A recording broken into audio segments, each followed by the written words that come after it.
Le point numéro 15, le choix d'un conjoint. Le choix d'un conjoint. Waouh! Ce n'est pas un séminaire de mariage, mais permets-moi, laisse-moi te dire ceci.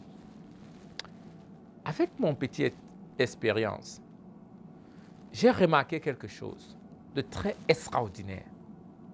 Les hommes qui réussissent la plupart du temps, quand je dis réussir, je ne dis pas gagner beaucoup d'argent, je dis réussir d'une façon comblée. Ils ont un partenaire, un bon partenaire. Une bonne partenaire, autant pour moi. Et les femmes qui réussissent ont aussi un très bon partenaire. Quelqu'un qui les soutient pendant des temps de détresse. Quelqu'un qui les soutient quand ça ne va pas. Quelqu'un qui les soutient même quand ils sont vulnérables. Quelqu'un qui couvre leur nudité.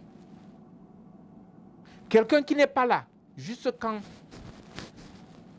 ils sont en train de manifester le géant, le champion qu'ils sont. Et même chose pour la femme. Il y a beaucoup de femmes talentueuses, mais qui ont été écrasées par des mauvais hommes. Et aujourd'hui, elles sont l'image d'eux-mêmes. Quand tu regardes leur vie avant le mariage et la vie après le mariage, tu te demandes qu'est-ce qui les est arrivé. Parce qu'un mauvais homme les a écrasés de l'intérieur à l'extérieur. Vice-versa, le choix du conjoint est capital si tu veux réussir. D'ailleurs, beaucoup n'existent plus à cause du conjoint. Beaucoup ont tellement de maladies à cause du conjoint. J'étais en train de parler avec un jeune homme. On parlait, il m'a dit, coach, on discutait, il était en train de conduire, j'étais aussi en train de conduire. Il est arrivé chez lui, je lui ai dit, oh, tu es déjà à la maison? Il dit, non, coach, on peut parler. Je lui ai dit, non, va à la maison. Il dit, non, coach, laisse-moi te dire quelque chose. Parfois, quand je viens garer chez moi, je peux passer 2 heures dans la voiture. Parce que je ne veux pas entrer chez moi. Et il a commencé à pleurer. Un homme grand, bien, riche, bien. Mais mauvais conjoint. Mauvais conjoint. Et il y a les enfants. Il y a l'image et tout cela. Le choix du conjoint. Si tu es célibataire,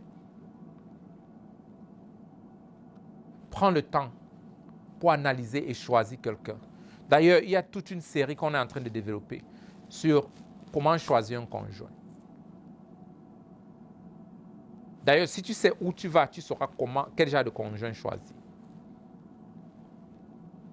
Si tu es célibataire, fais attention. Et si tu es déjà dedans, autant que ça dépend de toi, tu dois tout faire pour faire marcher. Et l'exit, c'est seulement si ça va prendre ta vie. Si ça va prendre ta vie, ne reste pas jusqu'à ce que tu meurs. C'est difficile de le dire. Mais les fausses données du mariage, c'est quand les vœux qui étaient faits ne sont pas respectés. Si quelqu'un t'a dit, je t'ai épousé pour t'aimer, et maintenant, depuis là, il te tape seulement. Ou elle t'a dit, je t'ai épousé pour t'aimer, m'occuper de toi, te chérir. Et maintenant, tu prépares ta nourriture dans des petits bols. Ça veut dire que tout a changé.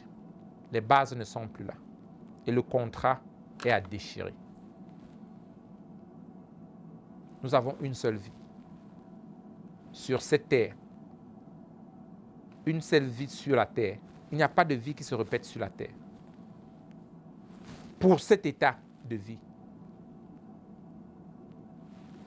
fais attention du choix de ton conjoint.